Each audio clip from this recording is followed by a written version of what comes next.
Oman national ടീമുമായി കളിച്ചതിന്റെ സന്തോഷത്തിലാണ് സലാലയിലെ അണ്ടർ-19 ക്രിക്കറ്റ് ടീം. മസ്കത്ത് അമീറാത്തിലെ ക്രിക്കറ്റ് ഗ്രൗണ്ടിലായിരുന്നു ടൂർണമെന്റ്.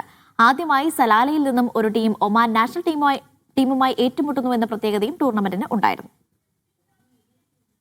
4 മത്സരങ്ങളടങ്ങുന്ന പരമ്പര മസ്കത്തിലെ അമീറാത്ത് ക്രിക്കറ്റ് ഗ്രൗണ്ടിലാണ് നടന്നത്. അന്താരാഷ്ട്ര ക്രിക്കറ്റ് ഗ്രൗണ്ടിൽ കളിക്കുക, നാഷണൽ ടീമിനോട് ഏറ്റുമുട്ടുക തുടങ്ങി ഒന്നിലധികം സന്തോഷം കൂടിയുണ്ടായിരുന്നു സലാല അണ്ടർ-19 ടീമിന്. Salalah Faas academy head coach Lloyd കെല്ലറിന്റെ നേതൃത്വത്തിലായിരുന്നു tour. We are here in Muscat currently, and we are having a 4-day tour with the boys, with the under-19 team, and we are playing against the under-19 OC team.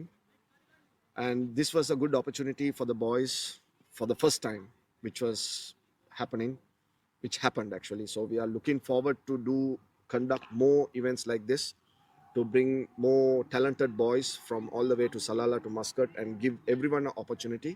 Oman national senior team coach Duleep മെൻഡിസും Oman national താരങ്ങളും സലാലയിലെ കുട്ടി cricket താരങ്ങളോട് സംസാരിച്ചു. National academy നെറ്റ്സിൽ പ്രത്യേക പരിശീലനവും ഉണ്ടായിരുന്നു. ടാലൻറ്റഡായ കുട്ടികളുണ്ട്. അവർക്ക് മസ്കറ്റിൽ വന്ന് കളിക്കാനുള്ള അവസരം ഇനിയും ഉണ്ടാവും. അവർ ഒമാൻ ക്രിക്കറ്റ് അസോസിയേഷൻ നല്ല രീതിയിൽ നമുക്ക് സപ്പോർട്ട് ചെയ്തിട്ടുണ്ട്. ഒമാൻ ക്രിക്കറ്റ് അസോസിയേഷൻ തീർച്ചയായിട്ടും അവർ പറഞ്ഞിട്ടുള്ളത് മുന്നോട്ടുള്ള യാത്രയിലും അവർ കൂടെ നിൽക്കാം. സലാലയിലെ മുഴുവൻ കുട്ടികൾക്കും ഉപകാരപ്പെടുന്ന രൂപത്തിൽ നമുക്കിത് മാറ്റിയെടുക്കാൻ കഴിയും എന്നാണ് പ്രതീക്ഷ. സലാലയിൽ നിന്നും സീനിയർ ടീം, വുമൺ ടീം, അണ്ടർ-16 എന്നീ ടീമുകൾക്കും വരും മാസങ്ങളിൽ ഒമാൻ ഇന്റർനാഷണൽ ക്രിക്കറ്റ് ഗ്രൗണ്ടിൽ കളിക്കാനുള്ള അവസരവും ഒമാൻ ക്രിക്കറ്റ് വാഗ്ദാനം ചെയ്തിട്ടുണ്ട്. Media 1, Muscat.